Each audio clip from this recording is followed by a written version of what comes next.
Welcome to శ్రీనాగు vlogs. ఈ మధ్య పక్కింట్లో ఒకళ్ళు కందిపప్పు విసురుతుంటే మా పాప చూసి అమ్మ మనం కూడా అలా విసురుకుందామా అని చెప్పేసి అడిగింది. ఈ మధ్య కాలంలో నేను పప్పులన్నీ కూడాను కొనుక్కొని వేయించుకొని విసురుకుంటున్నాను. కందిపప్పు, బొబ్బర్లు ఇలాంటివన్నీ కూడాను. ఎలాగో నా దగ్గర వేయించిన కందులు ఉన్నాయి. సరే పాప ముచ్చట పడుతుంది కదా అని ఓకే చెప్పగానే పక్కింట్లో ఉన్న విసురాయి అవన్నీ తీసుకొచ్చి కూర్చొని, ఈ అమ్మమ్మ తెలుసు కదా, అంగన్వాడీ అమ్మమ్మ రిటైర్ అయిందని చెప్పాను కదా, అమ్మమ్మ పాప కూర్చొని విసిరారనమాట. మా పాప మాత్రం చాలా హ్యాపీగా ఫీల్ అయింది. ఫస్ట్ టైం తను ఈ ఎక్స్పీరియన్స్ చేయడం అనమాట. హాలిడేస్లో కొత్త ఎక్స్పీరియన్స్ మా పాపకైంది.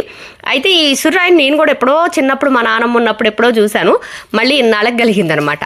మొత్తానికి మా పాప, అమ్మమ్మ, మా చిన్నోడు ముగ్గురు కలిసి కష్టపడి మొత్తానికి విసిరారనమాట. పిల్లలకి అప్పుడప్పుడు కూడా మనం ఇలాంటి యాక్టివిటీస్ ఇలాంటివన్నీ చూపించాలి. మా పాప మాత్రం దీనిలో గింజలు పోస్తే ఇలా పప్పు రావడం చూసి బాగా హ్యాపీగా ఫీల్ అయింది. తర్వాత అమ్మమ్మ వీటిని అన్నింటినీ చక్కగా చెరిగేసింది, పొట్టు వేరు చేసేసి పప్పు నాకు ఇచ్చేసింది అనమాట. అమ్మమ్మ నాకు చాలా విషయాల్లో భలే హెల్ప్ చేస్తూ ఉంటుంది. Please like, share, subscribe.